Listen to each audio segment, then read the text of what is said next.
Hello, everybody. My name's James. Welcome to another Planet FPL clash of the correspondents. Looking forward to an important fixture for two of our correspondents in game week 15. Firstly, let me introduce you, the leader of the Alex Iwobi fan club, our Everton correspondent, Sean Norton. How are you, Sean? I'm good, James. Thanks. Good man. And our Leicester City correspondent, Aaron Lagor, is here. And how are you, Aaron? Yeah, good, mate. Good to be here. Always good to have you with us, mate. Sean, I got to start with the apology, haven't I, mate? So you spoke up Alex Iwobi quite a bit. Only a couple of weeks ago, we last spoke ahead of your trip to Newcastle. I poo-pooed it a bit. He didn't return. I felt smug. He went off big against Palace. He looked great. And to be fair, one of the things I have been saying is he has been playing great. Go on. Have you Alex Iwobi moment? Oh, no, I can't because I don't want to jinx it.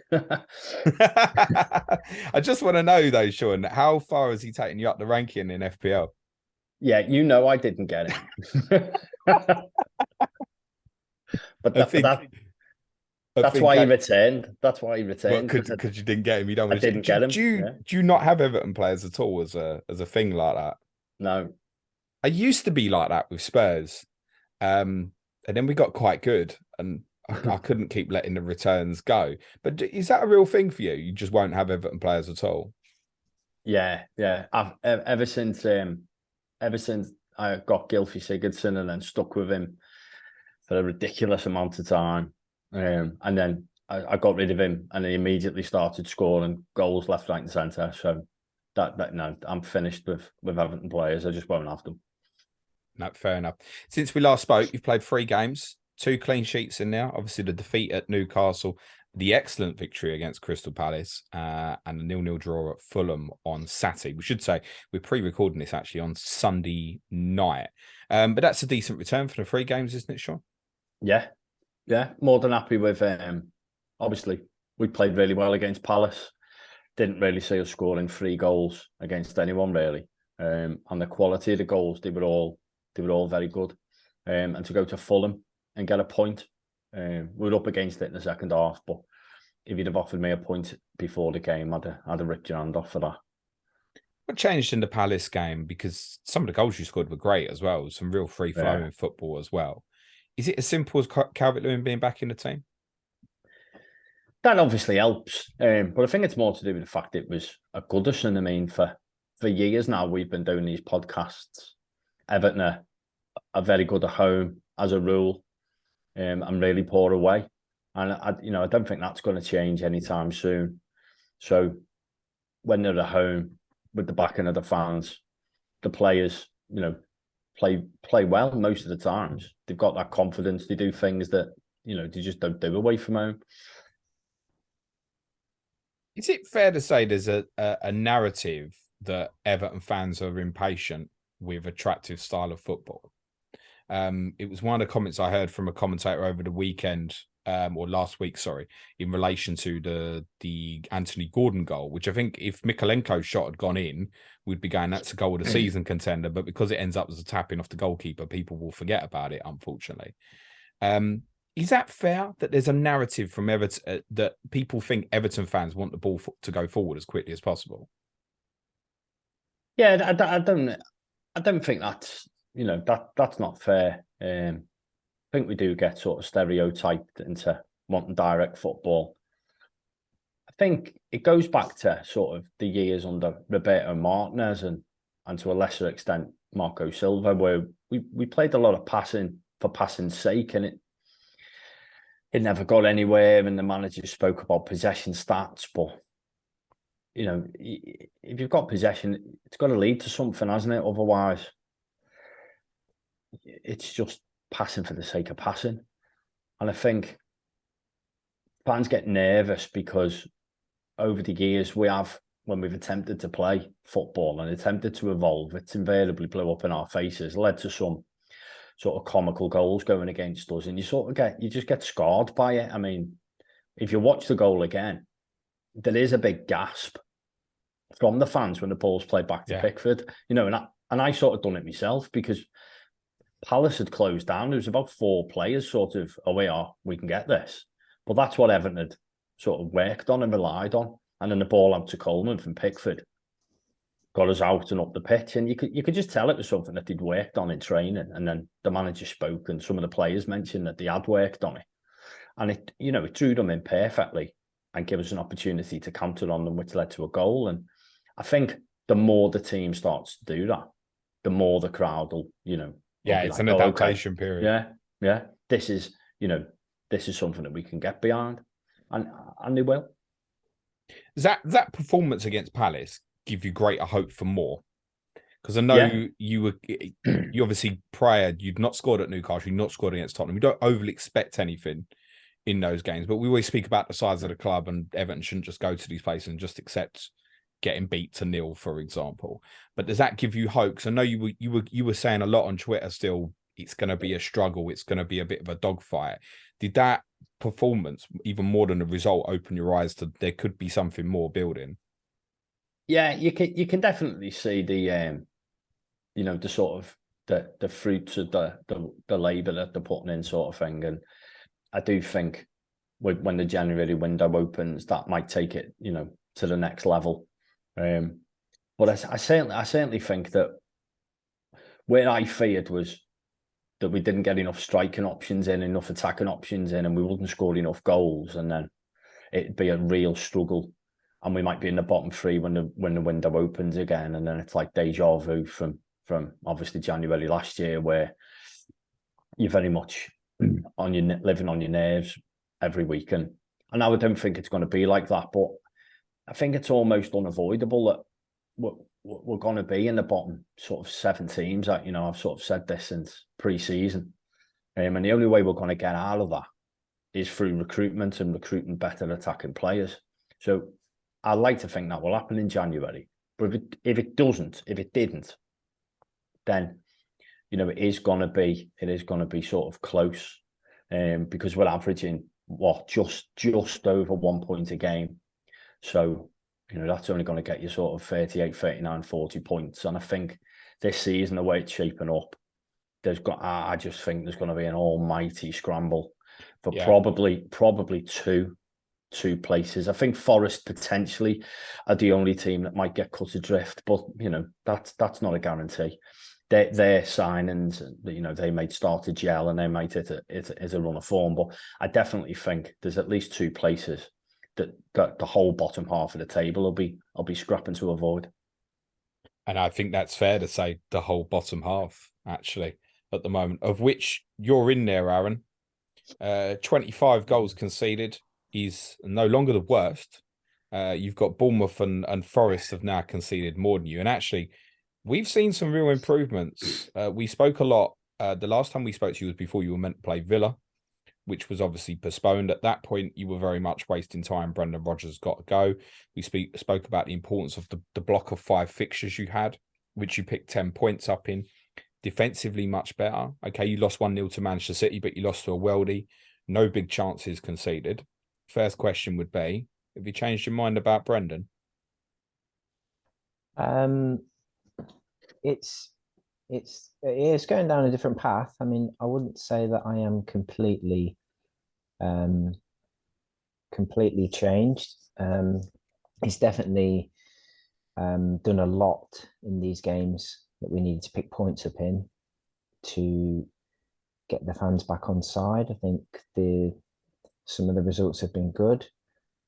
The performances have been good, and yeah, I think he seems to have sort of got the defence sorted. It does help when you've got more of a settled side, so that's definitely helped. So yeah, I think there's improvement there, isn't there? So I think we've just got to keep it going, and the weekend. Yesterday we were. You could say we're unlucky, but I mean, really, a little, mate. Yeah. Yeah, on the reflection of the game we were, but I mean they had a lot of possession. We obviously had a game plan to sit behind the ball, not give up too many opportunities, stay in the game. I think it was a shame that we just didn't quite go for it after we did go 1-0 down. Just felt like we were just sort of then went for a period of about 5-10 minutes in the game where we probably just should have changed it up then. I think Brendan said in his post-match that the game plan before the game was to obviously shut them out at the back and then see if we can change the game with 20 minutes to go and go for it a little bit. Yeah, it seemed like a bit of a missed opportunity to get something because obviously they were without Haaland, so that would have been nice. But yeah. Yeah, and there's no way of knowing if the game would have gone down the same path if obviously he played and Phil Foden didn't start either, right? But it's interesting that obviously, as I said, we were meant to speak before the Villa game, it got postponed. And you came to Tottenham and actually played well for 65, 70 minutes, thoroughly deserved to be at least on level terms, and then completely collapsed and ended up with this lopsided losing 6-2. Goalkeeper looks like he can't save anything in goal. But he deserves some credit as well, Danny Ward, doesn't he? Yeah, he deserves a lot of credit. You know, the results have been good in these block of fixtures that we probably looked at pre-season as being, you know, chunk of games that we needed to get some points out of, regardless of our league position, really. But yeah, he's very much sort of stepped up. Looks like he belongs in the shirt. Doesn't look like it don't fit him anymore. No, I'm not joking. Honestly, I was looking at the game yesterday and I was thinking, shirt fits him. Yeah. Have you noticed that as well, or is it just me? I don't know. It's just a psychological thing, but yeah, it does look like he sort of belongs there a bit more now. You can certainly see he's got a lot more confidence. I think it helps when you've got, you know, more of a settled, you know, defense in front of you. I mean, that defense has played most of those games now. Well, Wout Faes is the common. Obviously, played the first game against Tottenham, but it was a debut, and mad stuff happened at the end of the game. And to be fair, Sonny scored a couple of worldies. But he's obviously played all of this run. Is it as simplistic as he's made this big difference at the back for you? He's made a big difference. Yeah, without a doubt. He looks really, you know, up to this level. I think he looks like he enjoys defending. He's a bit old school in that respect, but he's got a lot to his game, actually. He's quite calm on the ball. If you've seen a bit of his of late, he does bring more of a calming influence back there. You know, when you've got someone like Amati who, you know, bless him, he's really more of a squad player than anything, but, you know, he has done a job for us, but he has got a mistake in him. But you don't feel like that with Faes, and he's done really, really well. And he has brought sort of an air of calm at the back, and it's definitely helped us. Can you see the Sideshow Bob comparison? I did. Yeah, you said that on the pod, didn't you? That was definitely see resemblances there. But I think the more I've seen of him, the less he's looking that way, to be honest. I think David Luiz, when David Luiz was good, was very, very good. And that's actually part where the comparison comes, the 9 out of 10 and the 4 out of 10. That occasionally he's going to drop the stinker, like the equalising goal he conceded at Bournemouth. He's like his head's not there. But actually all the rest I've seen of him, pretty good. Yeah, I think he's so far. Yeah, I think to start with, I think he obviously was feeling his way into the side a little bit. But he looks like he's very good at organising at the back there. You know, without the likes of Evans, who is, you know, he's the organizer at the back, and you know, Amati doesn't really fill you with much confidence, but yeah, he's definitely got to grips with him back there. So yeah, good. Does Evans come back in as soon as he's fit? I think so. Yeah. I mean, I don't think Amati's done that badly. No, I think he's done okay. Yeah, he has. But yeah, Evans is first choice, and he'll come back in when he's fit. And I take it you think that the back three against City was just a one-off, was it? Because we have seen this in spells before where you've played back threes for long periods, but it felt a little bit strange in the sense the results have suddenly picked up. Doesn't feel the right time to change, and that's why it makes me think it was just for City. Yeah, I feel as if it was. I was like you. When I saw the lineup, I was quite surprised to see Sionchu start. Not only because he's not really played a lot this season. I thought he'd been jettisoned out of the squad and was non-existent, basically. Definitely. It's felt a lot like that. A lot of Brendan's comments have led to that thinking, because it's just every time he's been asked about Sionchu, he's just said, "Oh, he's well off it. You know, he's not up to the level and stuff." So yeah, I was surprised, and he did okay. Okay. So I think it was just for City. And there's an argument to say, all right, you know, City can hurt any team, can't they? And maybe if we'd have gone for it, we would have been badly exposed, and he didn't want that. And maybe that would have destroyed a bit of confidence that we'd built up. So I don't know. It seemed a shame that we, you know, without Haaland and Foden and stuff, City weren't at their strongest. They were. We could have got something really. I mean, you left yourself in with a chance by staying in the game as well. I think like De Bruyne scored early in the second half. It can run away from you there. Yeah. Stay in was the priority. What do you think happened to Söyüncü? Because after the first season, he was getting linked with the top clubs around. Yeah, and rightly so, because he was immense for us, and so consistent. Just that was the season he came in after we saw Maguire, and he was great for us, Maguire, when we left, and it was going to be a big position to fill, and he just slotted in there with ease, really, like he'd been there for 10 years. But yeah, I don't know what happened to him. He kind of dropped off, lost a bit of consistency, and then just lost all confidence. And then I think Brendan lost all confidence in him. I don't know quite what's gone on in the background, but it seems a shame because hopefully he's still a player in there, but I don't know. I mean, I've been very much like one of those that's wrote him off a little bit in the last 18 months or so. He does go missing sometimes in games, and you can't have that as a centre back. So, but we'll see. We'll see. You've had a few more low scoring affairs recently, Aaron, but it's 46 goals scored in your goals scored and conceded in your 13 games so far. For you, Sean, it's 23, which is half in the same number of games, which is remarkable. I mean, double the number of goals in Leicester games to Everton games. I presume one of the strong reasons for this, Sean, is the relationship between the two centre backs. Isn't there a new word going around for them now? I think one of our patrons, Heidi, coined it. Yeah. I want to say, what did she call them? Yeah, CotC. CotC. Yeah, I like that. That's good. That it's brilliant, isn't it? Yeah, it's good. How important they've been, mate? They've been. I mean, we spoke about them a little bit a couple of weeks ago ahead of the Newcastle game, but they've both been immense, just giving us things that we've been lacking for years. I mean, they absolutely love defending. You can see them sort of celebrating tackles like it's a goal, and it sort of rubs off on the rest of the players. It was one of the things that the manager spoke about at the end of last season, needing more leaders in the squad. And I've heard this before with Everton managers, but, they go out and sign new players, but you still don't seem to get that leadership that you'd hope to get. But these two absolutely bring it. And it's fantastic to see. And that's why we're, so much better defensively. And set pieces, we've been fantastic. We've only conceded one all season. And your boys, Tottenham, very good from set pieces. Fulham have scored something like 10 goals from set pieces so far this season. And we didn't concede a set piece to either team. So that's been really good, and they're at the heart of that. So only Arsenal, City and Newcastle have conceded less goals, than yourselves this season, Sean. But it's only Wolves and Forest have scored less. Yeah. I know we spoke about Calvert-Lewin at the start a little bit. Do you expect that number now to improve in terms of the goals for column significantly?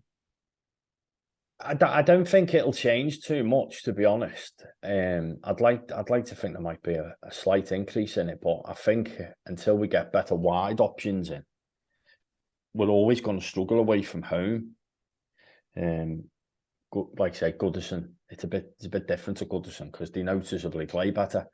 And Calvert-Lewin coming back, I'd like to think will help the goal output a little bit. But I don't think it's massively going to change. I think we're looking at a season similar to how sort of Wolves had when Wolves come up their first two seasons, where they were defensively very strong, but didn't score a lot of goals. And what it gives you is you're in the game. You've always got a chance of getting something from the game. And there's only the Tottenham game where we've lost by 2 goals all season, and that second goal come late on, didn't it? So. Yeah. We still had, albeit it might have been unlikely the way the game was going, you've still got that chance that you might get a counter-attack, nick a goal and get a point.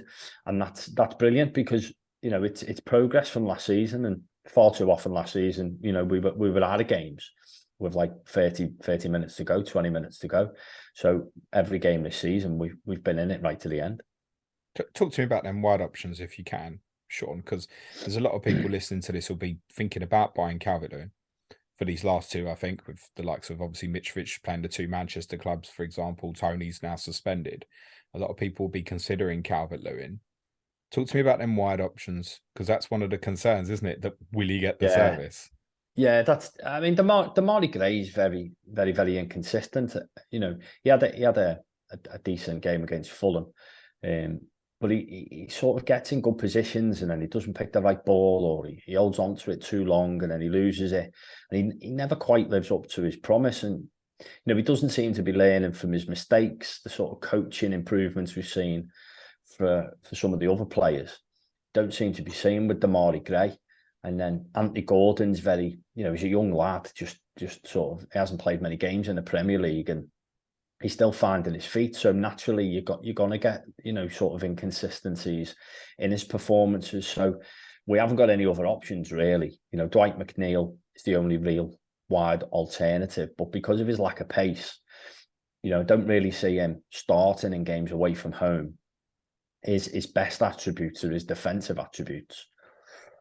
So it makes getting the supply line to Dom, getting that right is a challenge, and that's clearly one that you can tell Frank Lampard recognises that, and I think deep down he knows, you know, the answers lie in the transfer market. But that's why Alex Iwobi is just key to this Everton team, and that's why I was sort of tipping him as a good option, because he's at the heart of every good move that we produce at the minute. With him playing sort of, because Frank's changed it in the last few weeks, and he's gone to more like a 4-2-3-1. So he sort of stopped Onana just like marauding forward, and he's got him more sitting with Idrissa Gana Gueye and letting Iwobi play as sort of like a traditional sort of number 10 role. So it benefits him. And then if Gordon or Gray do produce something invariably, they're going to have got the ball from Iwobi. Same with Dominic Calvert-Lewin. You know, if he's going to get slipped through, similar to what happened against Crystal Palace, it's Iwobi that's likely to slip him in. Gordon and Gray, the crossing just isn't, you know, it's not great at all. But it's Calvert-Lewin's biggest strength, isn't it? He's getting on the end of these. Yeah, that's part of the problem. So who would we be relying on to deliver that for him? Is it Mykolenko? Well, they seem to be working with Mykolenko to sort of on his crossing, because I don't think he's naturally very, very, very good attacking. But you can see that they've been working on it with him.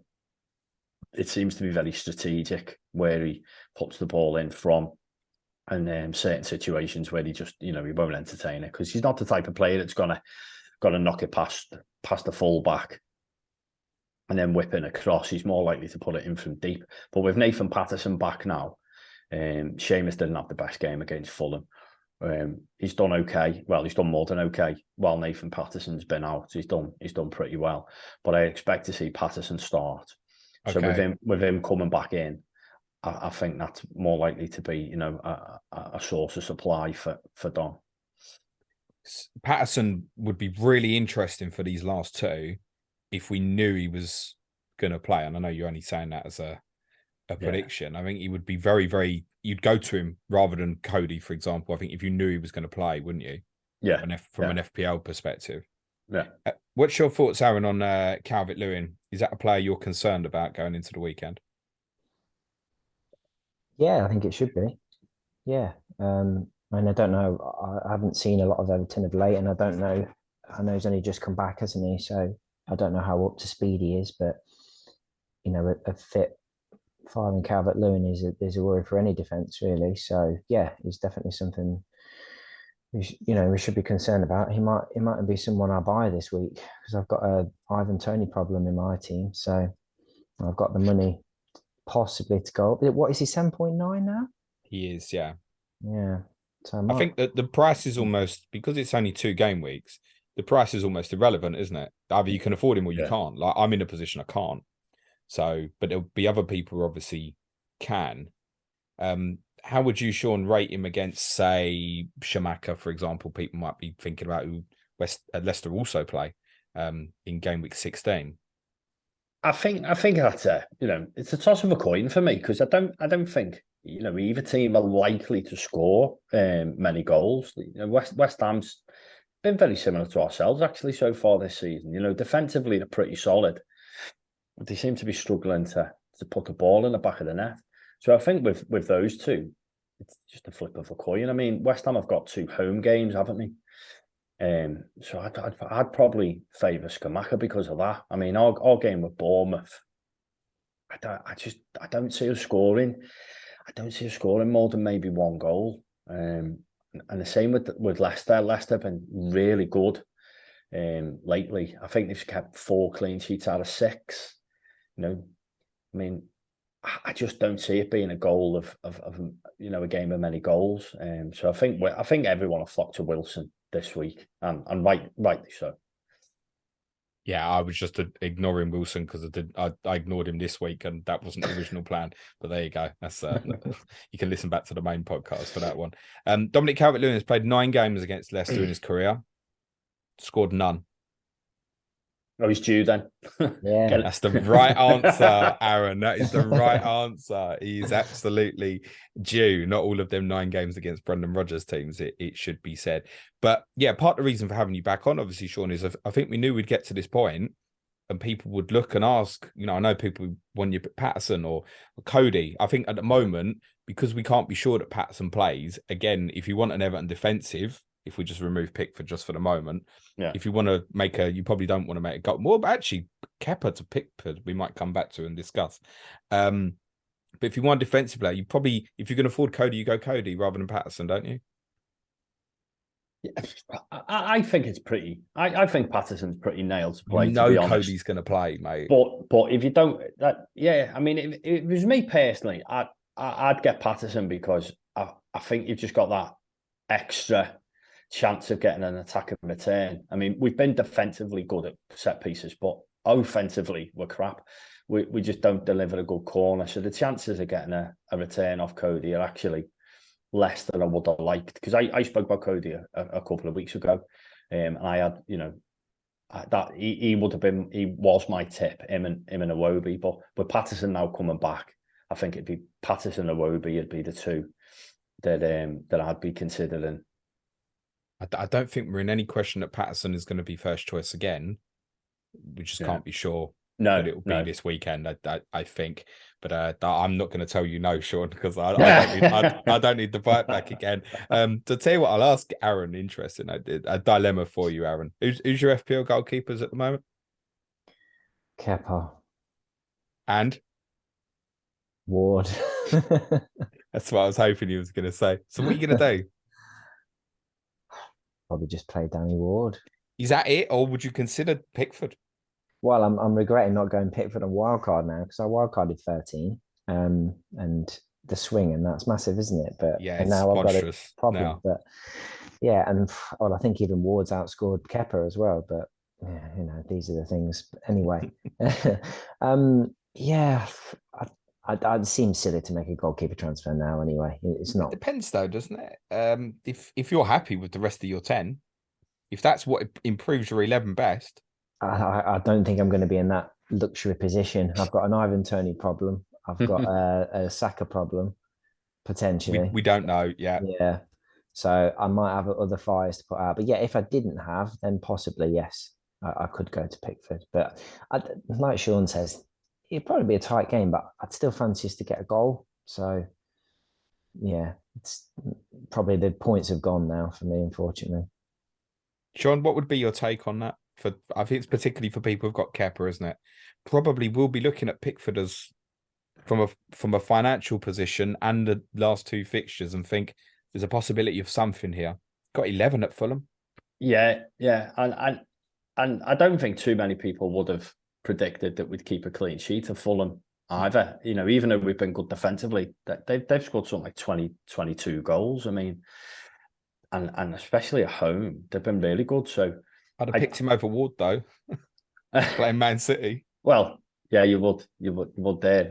But see, we're in that sort of the goalkeeper sweet spot, aren't we? Where we can keep clean sheets, but we do allow a lot of shots, so he's likely to get save points even if he doesn't keep it clean. I think it's circumstantial. I think you're right, Aaron. For you, it's going to be just play Ward, I think, and leave it be. It should be said we don't actually know the prognosis on Kepa either, and Kepa might even be available. But I think for you, when you want to sort out the forward issues you've got, you're going to do that, Aaron. I think for others, I think that's the keeper to go to. I can't think, if you're stuck and it's got to be someone around about some 4.5 value, I can't think there's a better choice than Pickford over these two. I don't think. No, I definitely think he's worth a pick. And the fixtures aren't bad. You know, I've just got to.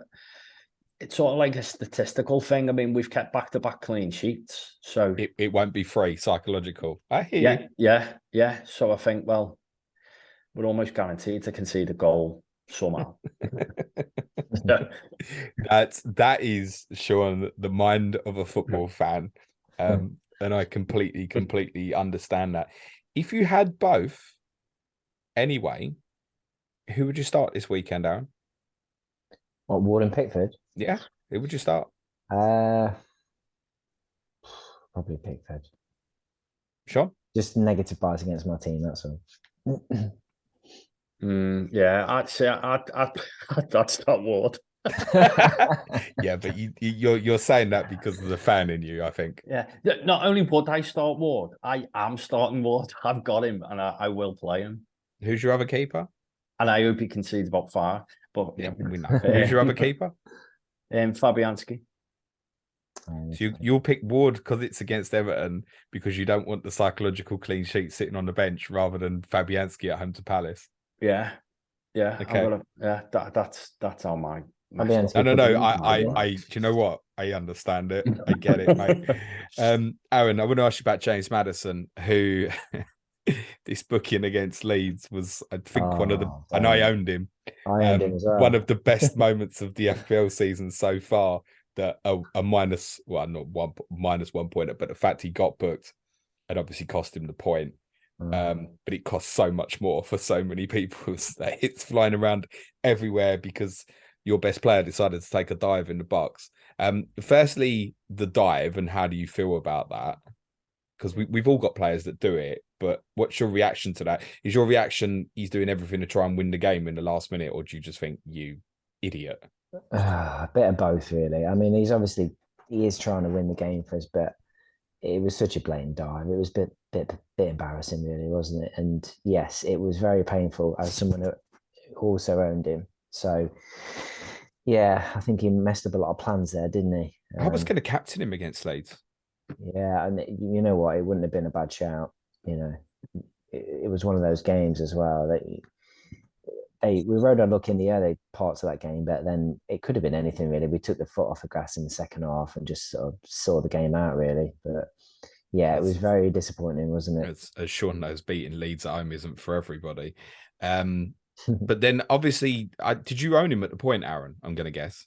What, Maddison? Yeah. Yeah. And I presume you sold, or have you kept? I sold him, yeah. Want him back?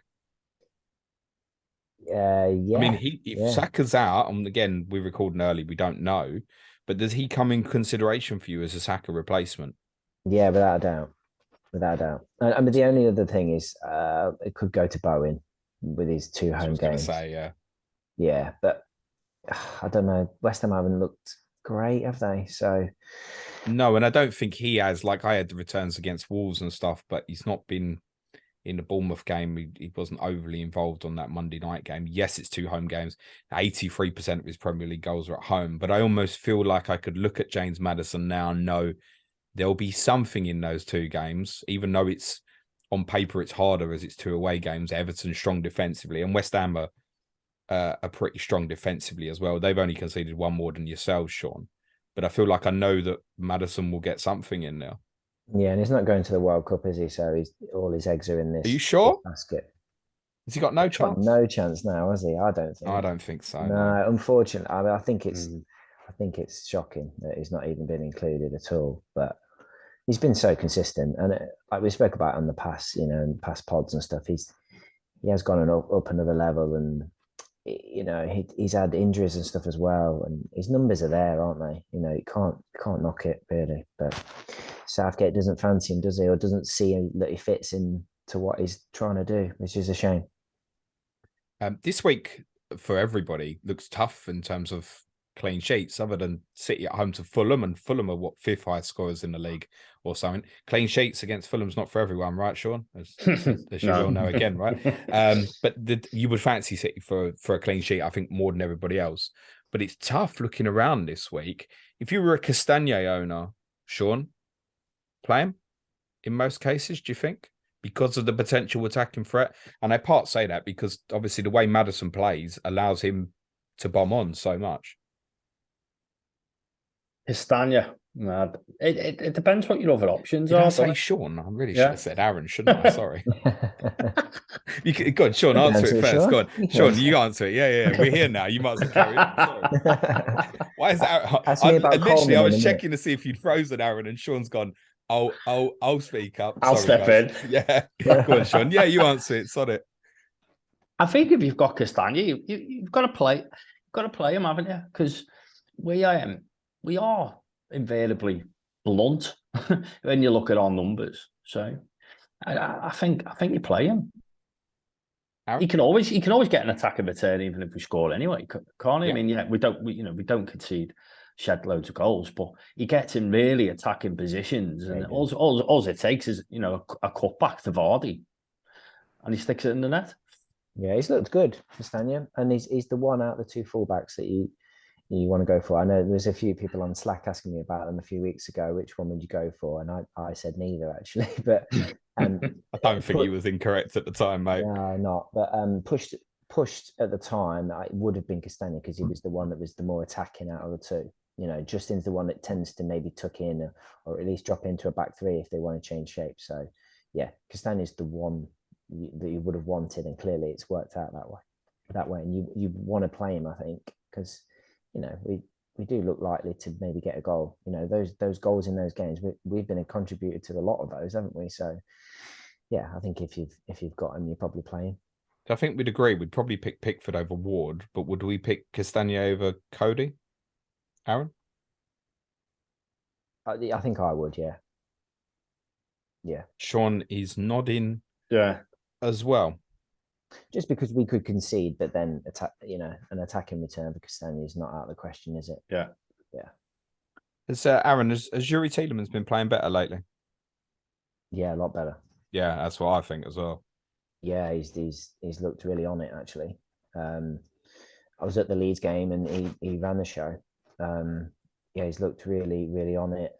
Looks like he's kind of got this transfer thing out of his head, and he's just playing some of his best football at the minute. So he looks fit, looks at it, looks interested.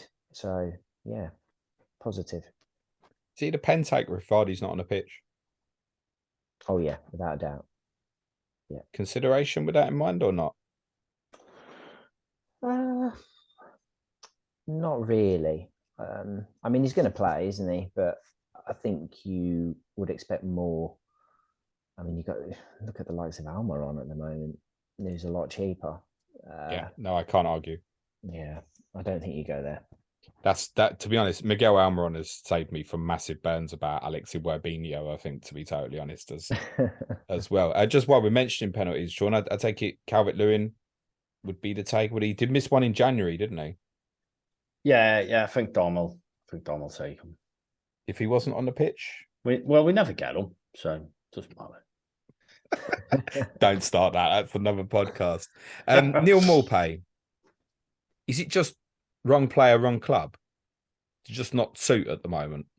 Yeah, I think so. I think we need. I think he's just gonna get thrown on when we're trying to get a goal, but invariably, if I felt sorry for him when he played us.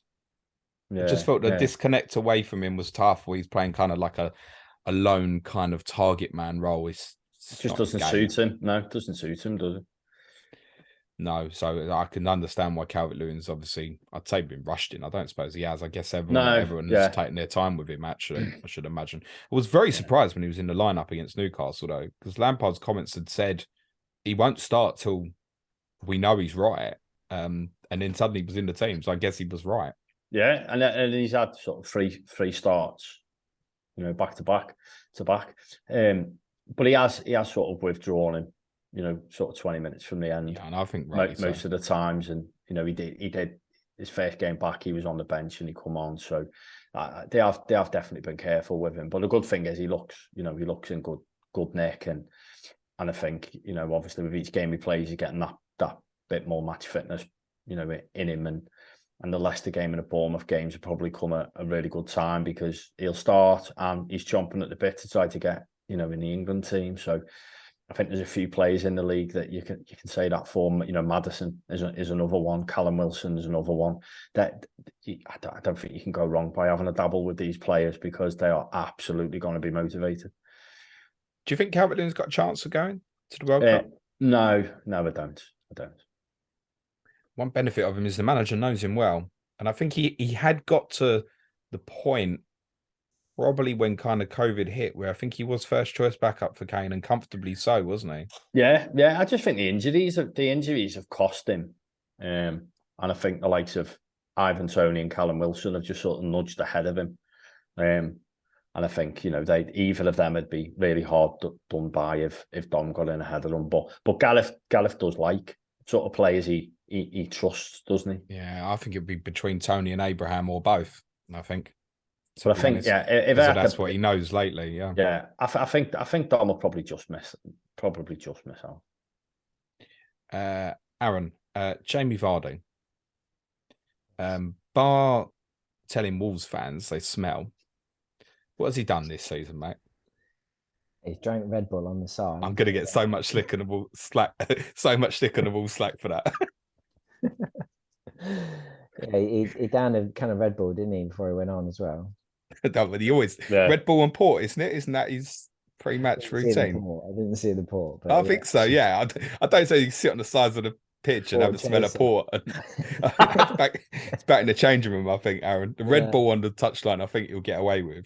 Yeah, I think he's struggled a bit this season, and that goes hand in hand with us a little bit as well, doesn't it? You know, we've struggled for consistency, but yeah, he's. But you haven't struggled for goals. No, but not. He has. Yeah, he's been in and out, hasn't he? He's tended. It looks like he's rotating a little bit with Daka. You know, with the amount of games coming thick and fast. Maybe he knows that Vardy can't do it. You know, 3 games in a week, which is rightly so. Well, he started the first 5 in the league and hasn't started consecutive games since then. He has appeared in every game. Started against Forest. I mean, he got 4 that night. Didn't score. He started against Leeds. Went off after 63 minutes. Didn't return. So obviously started against City, which I completely understand. He's got a fantastic historical record against Manchester City as well. But are we coming towards the end of, I mean, a Premier League legend, admittedly, as well? Yeah, it feels that way, that it's coming to a bit of an end. I mean, it is a real shame, but it's like, you know, he's not going to go on forever, is he? And I mean, he's still a great sub to bring on, isn't he? In some games where there's tired legs and stuff. And he all right, Red Bull aside, he does look after himself pretty well. So, yeah, it does feel as if Daka's being that one that's been moulded into being an actual replacement. So much of his game is his pace, and he works his socks off, doesn't he? Yeah. So I guess that's eventually going to catch up with you a bit. But it does feel staggering on reflection that you've scored 21 goals and he has been involved in every game and has only one of them. Is a staggering statistic. Would you rather Daka started at Everton or Vardy? It's a really difficult one, actually. There's really not a lot between them. I think, such a tough one. I think he'll probably start Daka at the weekend. I do. I think maybe Vardy might be more of an impact sub in that type of game. because he's not going to get much joy out of kind of Coady and Tarkowski. I wouldn't have thought. But... Not how he wants to game, but I imagine he'll enjoy the rough battle, if you will. That won't bother Vardy. He'll enjoy that side of it. Yeah, exactly. I just think, and I mean, it's not as if Jamie's not mobile anymore or anything. He very much is, but I don't know. We've evolved slightly beyond that now. I don't know. It's a difficult one. It's hard to pinpoint why he's not been getting the returns.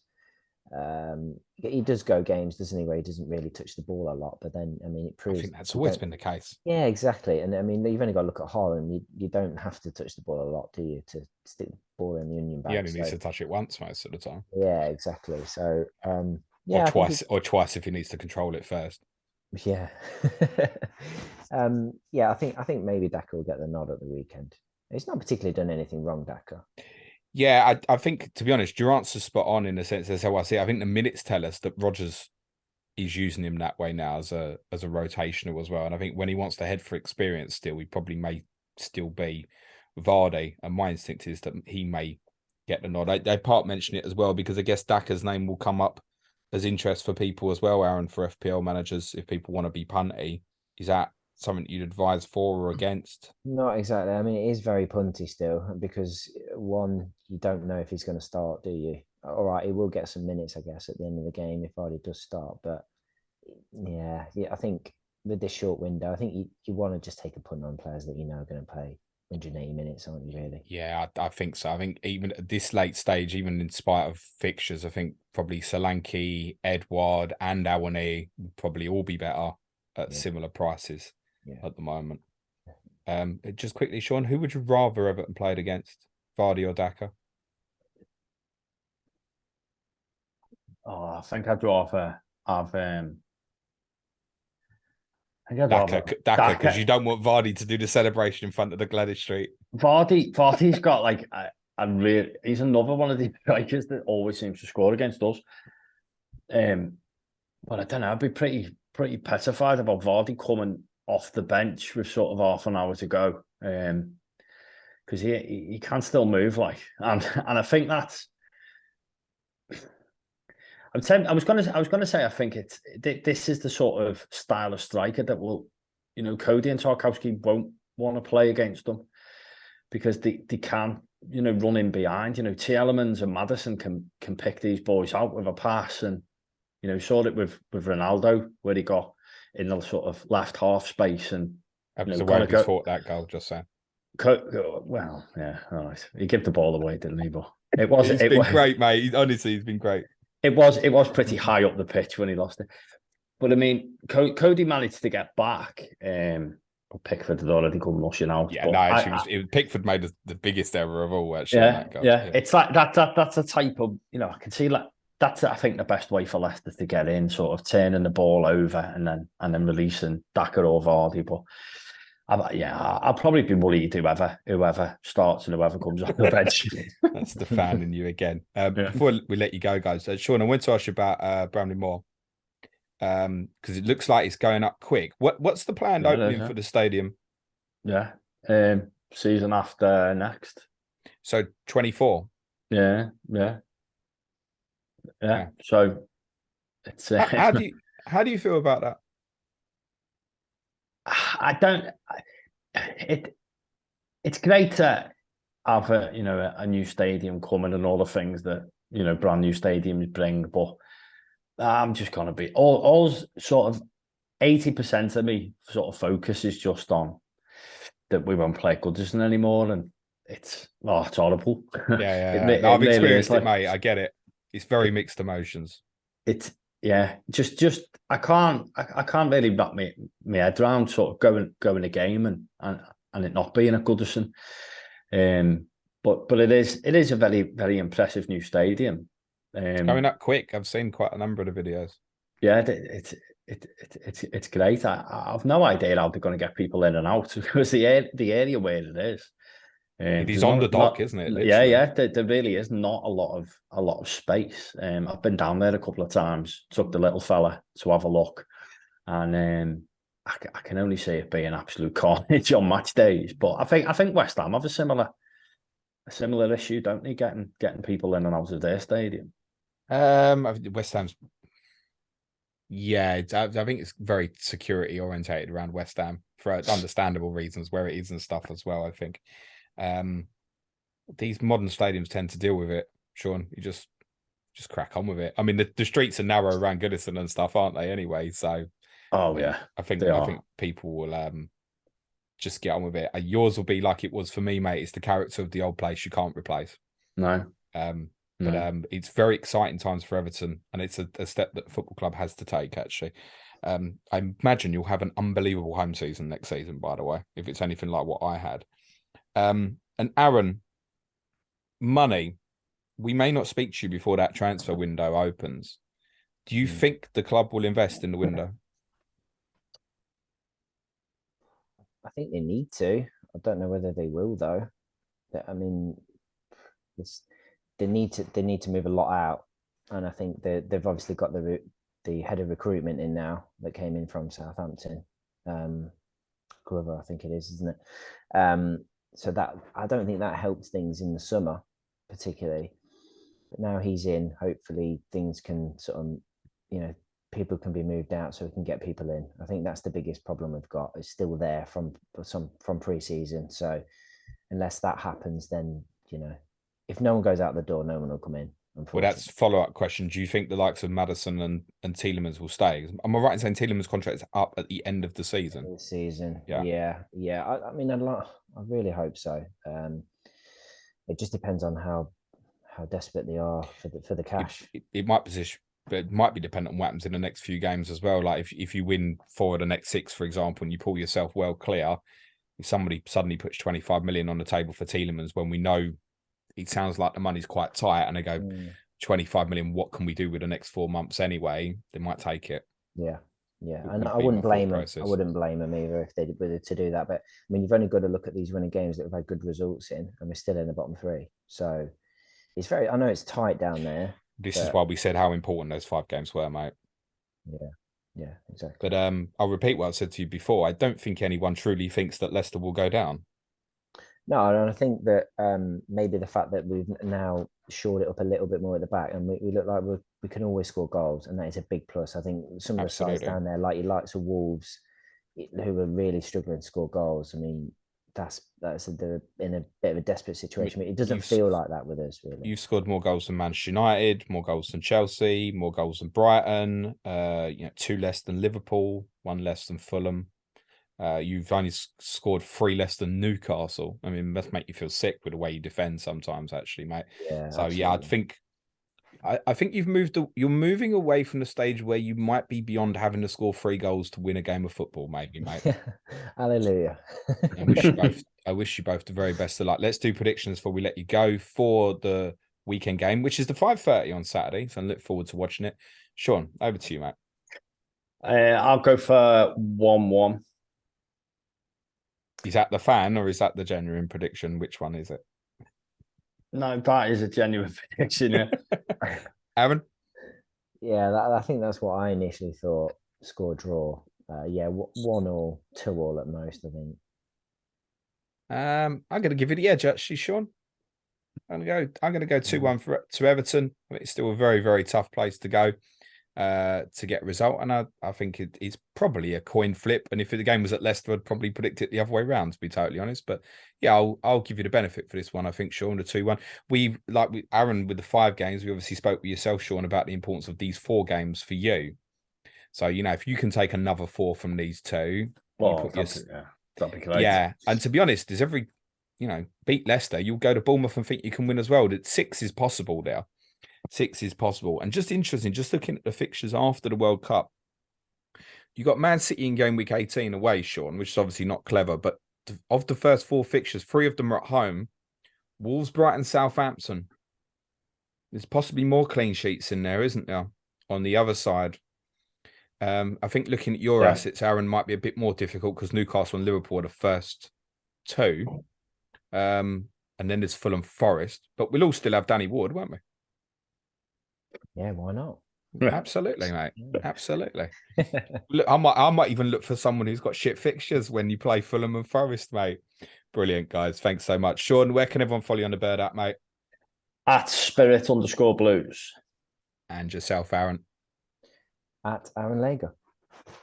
Thanks very much, guys. Next week's Clash of the Correspondents, the last before the unlimited period, is Liverpool versus Southampton with Dan Lord and Matt Samuel. That should be available for you next Thursday. Just leaves me to say thanks again to Sean and to Aaron. Cue music, please, man child.